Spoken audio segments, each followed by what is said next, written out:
You are watching the Wellness Hour, the leader in medical news and information. I'm Randy Alvarez. Today's topic, new treatment options for people that have sleep apnea and that are wearing a CPAP machine and don't like it.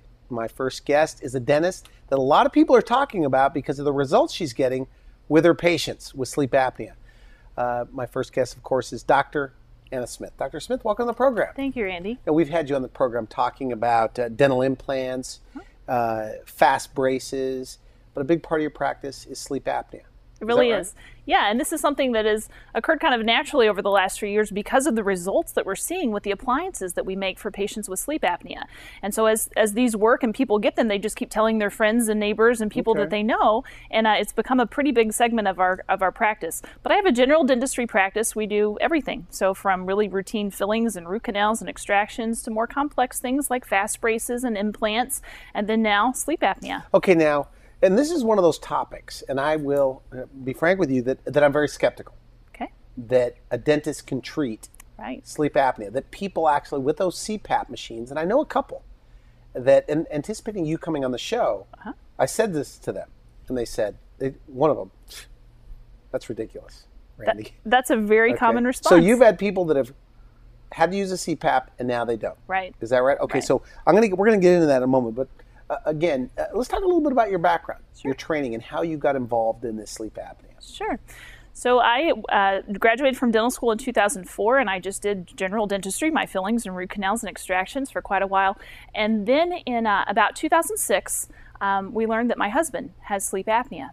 And it was a scary thing. What I realized was as I was sleeping, I would hear him gasp for air, and I didn't really know what was happening. I just knew something was wrong. So he was tested. We found out that he actually suffers with sleep apnea.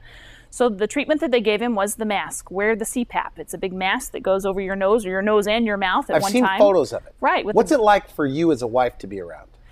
Curious. That's also scary because now he's got this thing on his face. He's got a hose. He's and they sleep connected. In it the whole night? They try to sleep. The problem with the CPAP is for most people, half of the people who try a CPAP within the first 2 weeks give up. They just can't use it or they choose not to because it doesn't help you sleep. It's frustrating. You're tied down. You're connected by this hose. If you have to hook yourself up, if you need to go to the bathroom, then you've got to unhook yourself and hook yourself back up. It makes a noise. So here I am trying to sleep, and I hear this hissing noise next to me all the time. It is a hum or a hissing noise. So it's distracting not only for the person trying to sleep with the mask on, but also for the bed partner. It's extremely distracting. Do you have to sleep on your back with it?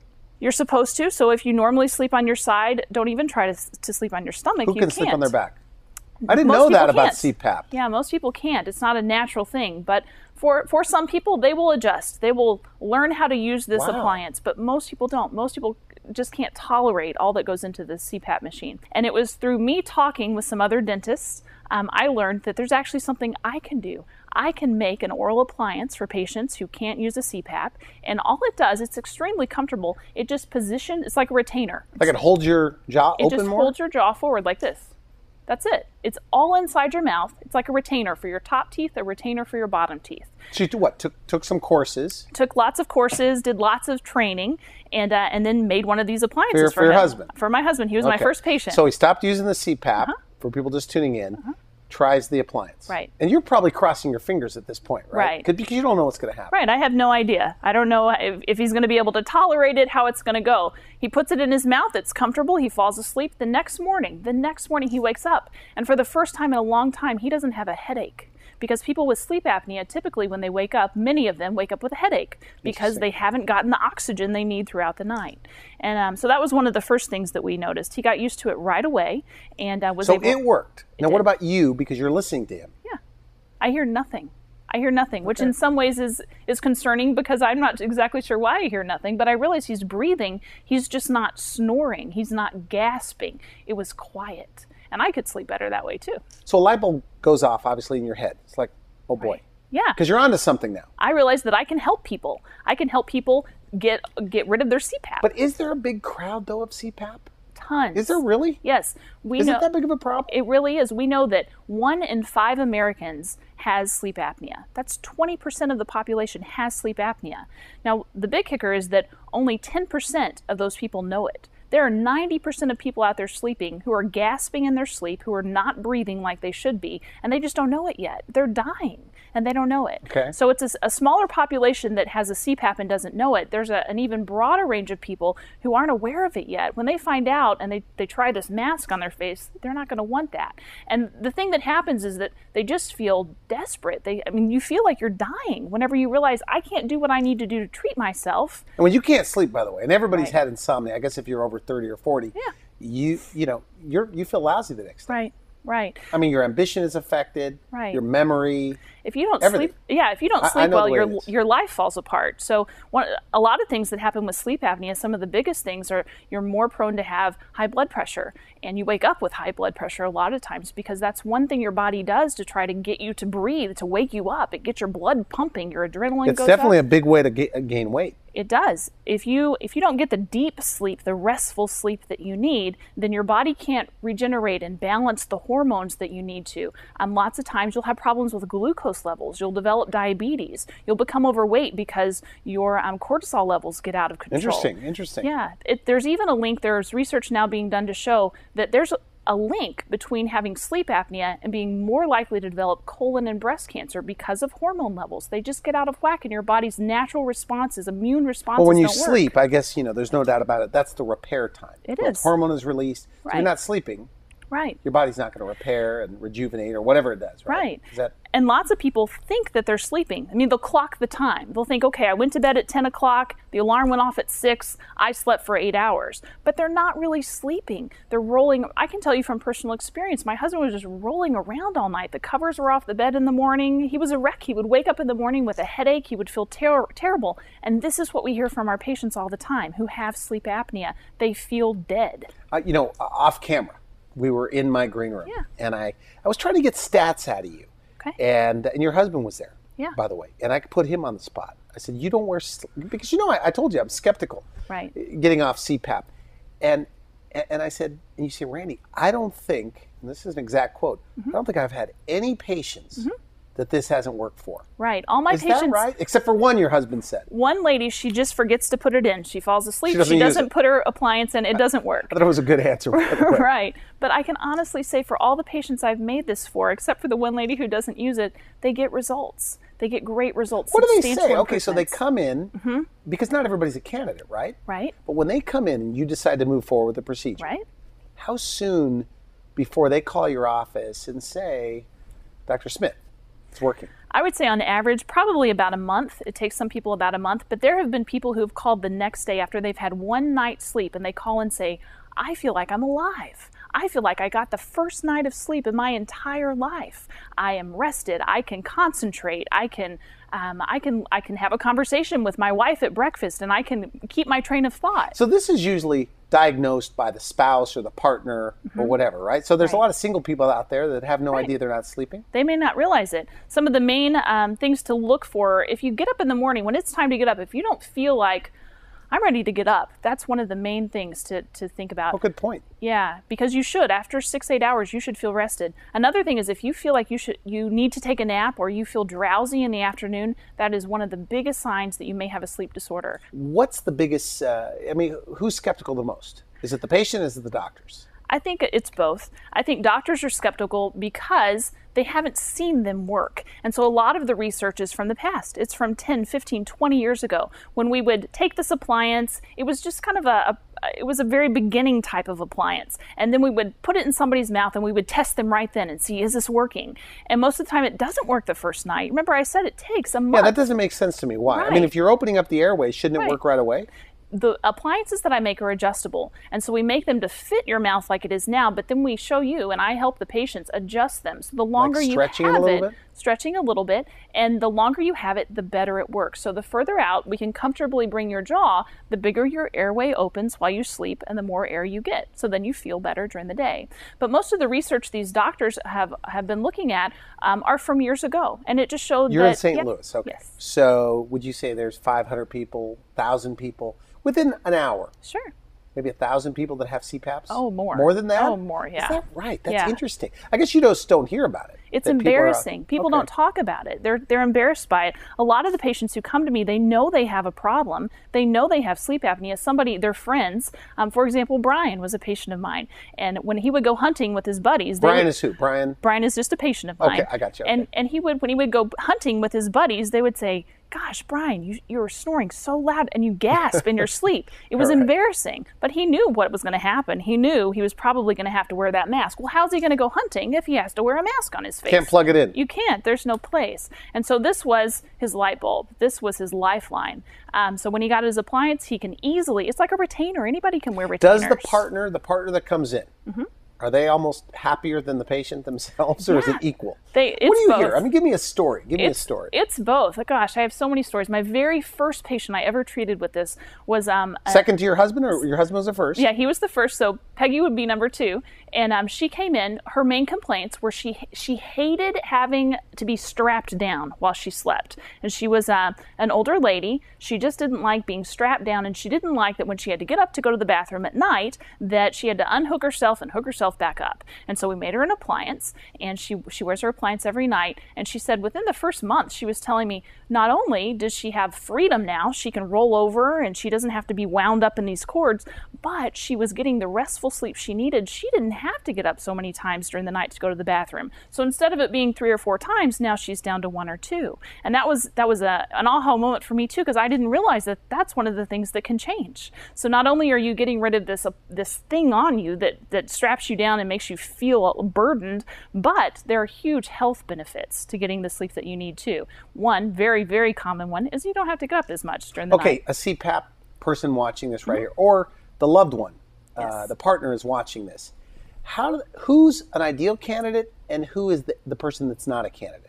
The person who's not a candidate for this is the person who has central sleep apnea. So these appliances are made for people with obstructive sleep apnea. Central sleep apnea is when your brain tells your body to stop breathing. This appliance... Is that rare, by the way? It is. It's very rare. Most people who have sleep apnea have obstructive sleep apnea. And that's just whenever you breathe, what happens is in the back of your throat, your airway closes. Most of the time it happens because your jaw falls back. And so with this appliance, it just holds your jaw where it is during the day when you can breathe. And it holds your jaw in that position. That's interesting. Yeah. Very interesting. Yeah. So during the day, that's a good point. They can breathe during the day. Right. You can stay alive. You breathe on your own. Your jaw's in the right spot. It's holding your airway open. So there's science behind this. What you're telling me is it can all be verified. Yeah, absolutely. Okay. So your heart rate jumps, your blood pressure jumps, everything is trying to get you to breathe. So you're stressed out. You're stressed out. You're stressed out all night. That's why you wake up and you feel exhausted. Wow. 1, because you haven't slept very well, but 2, because your body's been running a marathon all night just to keep you alive. It's very interesting. But it sounds so simplistic, and respectful. I mean, going into this, it's a great presentation, by the way, because you have really presented almost like an argument to why this can work. But there are a lot of people with CPAPs that will watch this, okay? Sure. And they're probably going to say, she couldn't help me. Yeah. I've had it for 5 years. Yeah. I'm too far gone. Yeah, they've lost hope. They feel like... But is that possible? I mean, to me, but if they've had this for 5 years, 10 years. I know a guy, we went on a field trip with my kid, and he had to sleep on the top deck. He couldn't sleep with the rest. It was so loud. Yeah. But what about a guy that's had the CPAP on and off for 15 years? Yeah, if you use CPAP... I mean, do you have those stories? Maybe not your patients, but... Right. Yeah, we have patients. One patient who came in, Randy, he had a CPAP, had used it, did well with it, but he liked to travel. And it's hard to travel with a CPAP. When you go through the airport, you have to lay it out for them to evaluate all of it. You lay it out in front of everybody. It's embarrassing. Again, one of the reasons people don't talk about that they have a CPAP because they're embarrassed by it. He wanted something easier. So they also went camping. Sometimes you can't plug your CPAP in if you're going camping. So he was just looking for something to use while he traveled. Now what happened is because this appliance is so easy to use, he realized, wait, why would I hook my CPAP up when I get home? He just kept using it. So now his CPAP is in a closet. He doesn't use it at all. He only uses this appliance every single night. Every single person. Right. Except for the one woman that isn't using it, you've had results with. Yeah, substantial results. People will tell me. I mean, they just come back a month later, and this is the most amazing thing. You can see it in their face. I can see it when I look at them. They look more awake. So whenever they come in for that first appointment, my staff and I, we know who has sleep apnea. You can kind of see it on their face. It's hard for them to hold a thought. Their eyes are kind of shut. they just look miserable. And then when they come back in after a good night's sleep, they're happy to see us. They're up and alert. They're telling us what they're going to do for the day. They're awake. They're alive. Are there side effects? I know in medicine, I've interviewed, my program airs all over the U.S. and Canada. Sure. But, medical doctors that specialize in some of this, they'll say when you get patients sleeping again, they lose weight. They do. They feel better. They start going to the gym again. Do you hear those similar kind of stories? Absolutely. We'll see patients. Sometimes we take a picture of a patient when they come in our office for the first time. And then these patients who have sleep apnea, will compare the way they look a year later. Most of them have lost weight. They look more alive. They just have more energy. They're traveling more.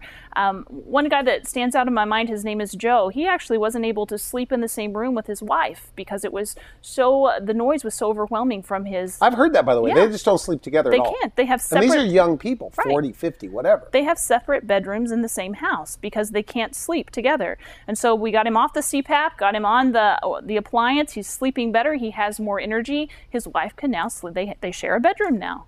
When you say sleeping better, it's working? Yeah. Meaning he can sleep? He can sleep now, right? He couldn't sleep so well with all that stuff on your face and being wound up, but now you can sleep. Now, are there over-the-counter remedies for this? Yes, there are. You say that with a big smile. Because you like those or you don't like those? We don't like those. Patients don't like those. The reason is they're not specialized. They're not just for you. It fits you and it fits a million other people. And it also requires that the patient be in control of that. Well, you haven't had all the training. You don't know where your jaw's supposed to be. Okay, but aside from the training, do they work? Usually not. Usually not. Usually not. Do you think it gives it a bad name? I do. The splinting or whatever you're calling it? Right. I think it does. And that's one of the reasons a lot of people think it's not going to work because they've tried the $50 appliance that they bought at the drugstore. That's a good point. This is interesting. Yeah. Or they've bought the one on TV that costs $100 and mailed to them to try. But the problem is you have to mold it around your own teeth. You have to position your jaw correctly. You don't know where that position is. Most of the time, patients will tell me they're uncomfortable. So they're not sleeping have better. you had patients that did the over-the-counter remedy? Yeah. And then they did this. Yeah. What did they say was different about this? Was it more comfortable? It was more comfortable. They got used to it right away. So the one that we make, patients typically get used to the first night. Within a couple nights, it's part of them. And most of these patients will actually say that it becomes their most prized possession. This little appliance, this is my husband's line, that this little appliance is his most prized possession because it allows him to live his life. Without it, he's exhausted, he's grumpy, he has what bad changes health. did you see? I always tell doctors that come on my show, well, I have a personal story. I said, sometimes personal stories, people think it's made up or whatever, but we'll believe you this time. Okay? Your husband had, and for people just tuning in, we're talking to Dr. Smith, and you're treating sleep apnea in your practice with amazing results. Right. You even went on to say that everybody that you've, to this date, as of this film date, it's worked on, except for one woman that wouldn't use it. Right. Okay? But your husband, so how did he start acting differently? Because he was wearing a CPAP, no more CPAP. One difference was just that he would wake up without headaches, so he instantly felt better. He could concentrate. I can't tell you how many times we would be in a conversation, and then a few minutes later, he would ask a question, proving that he wasn't listening to the conversation. And maybe we get in trouble for that, by the way. Maybe it wasn't so much his fault. He just had a hard time concentrating. Every afternoon, he would just bomb out 3, 4 o'clock. He could not stay awake. Didn't know why. And so once he started treating his sleep apnea wearing this appliance, now he's awake. He doesn't take naps. In the evening when we get home from work, we can sit down and watch TV together. He doesn't fall asleep. We can watch a movie. He used to fall asleep while watching TV all the time? All the time, yeah. Not now. If he sat down for anything, he would fall asleep. Not now. He's awake until it's 11 o'clock at night. Is it more men than women? It just occurred to me. It sounds like it's more men. Technically more men, and also usually people over 65. Now, Travis was an athlete, 40 years old whenever we found out. In good shape. Yeah. He was not the normal person. There are lots of people who have this who you would not consider to be the older, overweight man. So obstructive sleep apnea is the one that's a candidate. Do you, in medicine they call it first-line therapy. Okay, so you have this problem, you do this. Do you think this should be the first-line therapy? I mean, if somebody has this, before they get to CPAP, at least try this. Yeah, it's actually been recommended by the American Academy of Sleep Medicine. In 2006, they recommended that patients with mild or moderate obstructive sleep apnea try an oral appliance before they try the CPAP. Who says this, by the way? The American Academy of Sleep Medicine. Says to try this first. Not the over-the-counter, go to a qualified dentist. And do you have a bias? I mean, is there a certain kind of a dentist that you should go to that does this? I would say any dentist who's been trained, who has the special training to do this. So I went to many classes. I spent lots of time going through special training to learn this. I read lots of articles, talked to other dentists who did it. I've been in other dentist practices to watch how they did it with their patients before I started doing it on my own. Now, we've had you on the show talking about other topics, dental implants, Fastbraces. Yes. But of all areas of dentistry, because you're excited about everything you talk about, it seems like, right? I like dentistry. But is this the happiest group of patients? Or is this one of those that you kind of maybe, as far as rewarding? Yeah, this is extremely rewarding. And it really has nothing to do with their teeth. The teeth are just kind of the link that gets me acquainted with these people because it fits in their mouth. But these are people, they come in extremely grumpy and tired. And they're edgy, right? If you're not sleeping, you don't feel good. Yeah, they feel terrible. And then in a few months, we see them again. They're just new people. And there's nothing that makes me feel better or my staff feel better than watching this person get their life back. Do they act differently on the follow-ups? Oh, yeah. They're happy. They're excited to see us. And they'll tell us stories about how, they're getting along better with their wife or with their husband, or, they show more attention to their grandkids. Lots of times people will say that they're able to finally spend time with their grandkids because they have the energy to be around them. Before they couldn't. They're exhausted. Kids just were a hassle. They were annoying to them, but now they love Are you of the belief, because so far you have a winning track record, you say every single person this has worked for, how long can this last? I mean, do you think you can help? I mean, are you thinking in your mind, I think I could help every CPAP person? I hope so. I certainly want to try. Do you think so? I do think so. When you go to these conferences, they must say, well, if this only works for a certain amount of airway blockage. Right. I'm sure at some point I'm going to come across a patient who it doesn't work for. Okay, when you network then with these, I'm trying to get you to tell me what goes on behind the scenes. When you network with these other doctors that are using the same appliance or philosophy, what do they say? They're having great results too. And so we're finding that this issue of it not working tends to be something that was happening in the past. And with these newer appliances that are custom made for patients, where the doctor is actually involved on a monthly basis with the patient for the first few months, the results are so much better than they used to be. And so when I talk to my friends that do this, other dentists who do this, they're having great results with this too. Something you said earlier, I think is brilliant in a way, that if during the day, these CPAP, and we're talking about sleep apnea today, with using dental appliances that are custom made, but if during the day they don't have breathing problems, right? And it only happens when you're sleeping, that means it's obviously the way your jaw is coming together. Right. So if you open that up, it should work. Right. If we just keep your jaw forward. So if you have breathing problems during the day, you may still have, this may not work. Right. It's possible. So we'll evaluate all of that whenever you come in. It sounds too good to be true, actually. Yeah, it does. It's not. It's not? And how do you bring it up to your regular patient population? You just you have brochures about it. What do they ask when they're there on the consult? And we're just about out of time. Very CPAP person comes in, they're grumpy, they're exhausted. Right. They can't hold a thought. Very typical questions are, what you just asked me, will this work for me? How do you know that this is going to work for me? And we just give them the results that we have. We just tell them, from what we've seen, it does work. Here are the statistics. Here's how we help you. Another question that we consistently get is that they always ask, how much does it cost? They're concerned about the cost of it. And most of the time, this is not typically covered by insurance. Medicare, Medicaid doesn't cover this. And I've never, ever had a patient come back and ask me for their money back. They just don't, because they're so, how much would you pay to have your life back, to be able to sleep? To be able to sleep, it's a big deal. To be able to feel good again, to be able to do things with your spouse and with your children and your grandchildren that you couldn't do before because you were exhausted. So the cost actually becomes a non-issue once they get it and they see how much it helps them. Have you ever talked to a medical doctor that calls you and says, I hear you're trying to get my patient off a CPAP? Yes. You've had that? Yes. And what does that conversation go like? It has. Normally, it's the patient going into the doctor saying, I can get off my CPAP. And they're so excited about it. And then it's the doctor saying, oh, they're skeptical. These doctors care about their patients. So they call you? Yeah, they have. But they care. I'm fine with them calling. That's good that they call. They do. They care about their patient. They don't want their patient doing something that's going to hurt them. So have you ever had one that the doctor was cautious or skeptical? Sure. It worked? And I'll work with the doctor. We do this typically. Has a doctor ever called you and said, I have to tell you that this is working? Yeah, it's happened. Really? Right. And they're surprised because they're going off of older research that shows with some appliances, different ones than we use, it wasn't working. It wasn't effective. But then they're kind of shocked to see, wow, this is working. And then what happens is that doctor will send other patients who can't use their CPAP. Then they start sending those patients to me. So the CPAP patients have other friends that are CPAP. Yes. There's a secret CPAP crowd out there. They can they can be comfortable with each other, but because sometimes it's an embarrassing thing to admit. Yeah. Well, even with my husband, whenever we found out he had sleep apnea, he would mention it to people in conversation. It was unbelievable how many people would say, "Oh, I have that." Interesting. Yeah, they don't want to talk about it. They don't bring it up themselves. Do you have a theory? Now, this is completely your opinion. Of the, let's say, 1 million people, million plus in the U.S.? Yes. Is there at least, or is it more than that? More. 10 million? Yeah. That have a CPAP, though. How many of those could probably get rid of their CPAP with the correctly used appliance? In your opinion? In my guess, I would say over 80%. Really? Maybe 90. Does it come back? The CPAP? I mean, does it come back as far, how many years out is your husband? He is 5 years out. 5 years out. Yeah, it's still working. Does he, now, his circle of friends. Right. That he knew that had CPAP. Yeah. Have they? Yeah, they have these. The CPAP's in the closet. They don't use that anymore.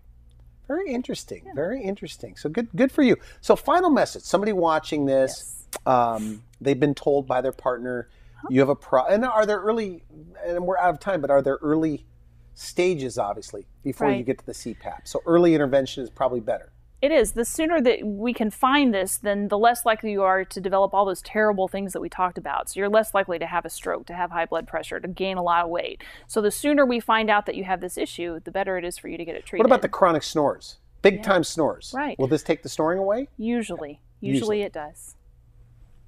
In your patients so far, has it? Yeah, absolutely. So they not only breathe better, because I didn't even ask that question earlier, but their snoring goes away. Right. Is that right? Yeah. Good. So you love it. And I love it. Is this on your website? It is. Do you have any patient video testimonials? We do. We have written testimonials, video testimonials. We can see other interviews that we've done on TV as well. My husband actually has done a few interviews, and those are on our website too. I didn't know that. I thought I knew everything about you. Well, good for you. And so if somebody wants to find out more, they go to your website. They go in. It's a free consultation. Right. Is that right? And how soon before you say, I think you're a great candidate? Oh, I can usually tell them within a minute. Are there measurements? What I do is look at their teeth. We can actually make these for people that don't even have teeth. But I need to look in their mouth, look at their teeth and their jaws, and see what type they need. And then I'll talk to them about a few just real basic questions. Within a minute, we know if they're a candidate. All right. I want to thank you for coming on the show. Very interesting. Good for you. No more CPAP. You've been watching The Wellness Hour, the leader in medical news and information. I'm Randy Alvarez. If you would like to see this interview again online, you could go to our website at wellnesshour.com and just put in sleep apnea or Dr. Smith. You'll find her there. For now, I wish you could help. Thanks for watching The Wellness Hour, the leader in medical news with your host, Randy Alvarez, the authority on health issues.